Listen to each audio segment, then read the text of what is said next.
Republican party of India यांच्या वतीने ठाण्यामध्ये ठाणे शहर जिल्हा कार्याध्यक्ष महाराष्ट्र प्रदेश पर्यावरण विभागाचे भास्कर वाघमारे यांच्या नेतृत्वाखाली आज रास्ता रोको आंदोलन करण्यात आलं।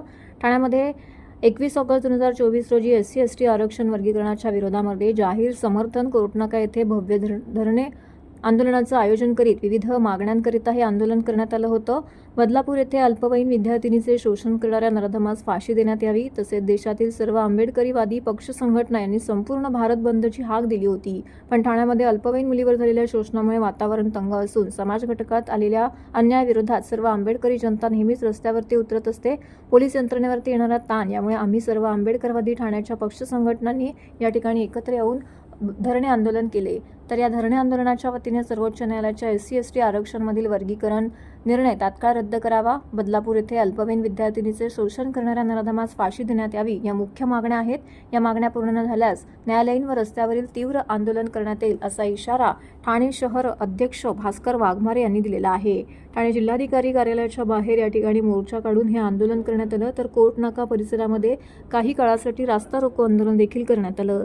तर या आंदोलनामध्ये युवक आघाडीचे अध्यक्ष विनोद भालेराव, महासचिव प्रमोद इंगळे, निवासर अध्यक्ष दिनेश पाटील, बबन केदारे, कार्याध्यक्ष युवास आघाडीचे विशाल ढेंगळे, उपाध्यक्ष तात्याराव झेंडे, शंकर पाटील यांसह इतर पदाधिकारी व बंधू भगिनी मोठ्या संख्येने येथे उपस्थित होते। कोण म्हणतो होणार नाही, घेतल्याशिवाय राहणार नाही। कोण म्हणतो होणार नाही, अरे घेतल्याशिवाय राहणार नाही। कोण म्हणतो होणार नाही, घेतल्याशिवाय राहणार नाही।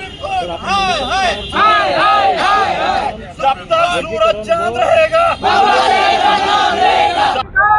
सर्वोच्च न्यायालयाच्या 7 जजच्या खंडपीठाने जो SC/STच्या संदर्भात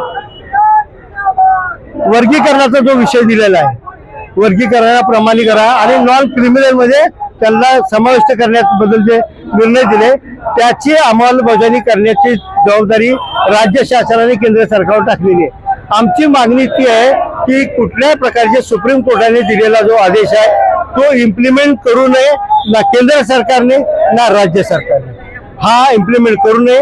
हा SC/ST मधल्या अंतर्गत वाद निर्माण करून किंवा अंतर्गत झगडे निर्माण करून जे त्यांना जे अभिप्रेत आहे RSSला की सरकार SC/STचं जे संविधानाने दिलेला अधिकार आहे ते आरक्षण आहे ते रद्द करण्यासाठी त्यांचा जो कुटील डाव आहे त्या अनुषंगाने दिलेला हा आदेश आहे।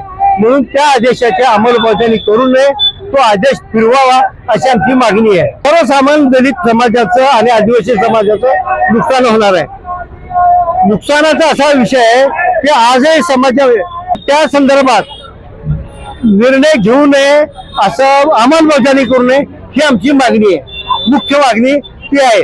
त्याचबरोबर काल बदलापूरमध्ये जे काय चिमुरडी होती, 2 चिमुरडी जो काय बलात्कार करून त्यांना जो प्रयत्न केलाय, जो कोणी त्याच्यात आरोपी आहे, जो प्रत्यक्ष आरोपी, जो अप्रत्यक्ष त्याच्यात सहभागी असणारे लोक आहेत की ज्यांनी केस दाबण्याचा प्रयत्न केला, त्या सगळ्यांवरती गुन्हे दाखल होऊन लवकरात लवकर फास्ट ट्रॅक कोर्ट म्हणजे 20 ते महिन्याभरात 30 दिवसात त्याचं चार्जशीट आणि निकाल लागला पाहिजे आणि त्याला भर चौकात फाशी दिली पाहिजे।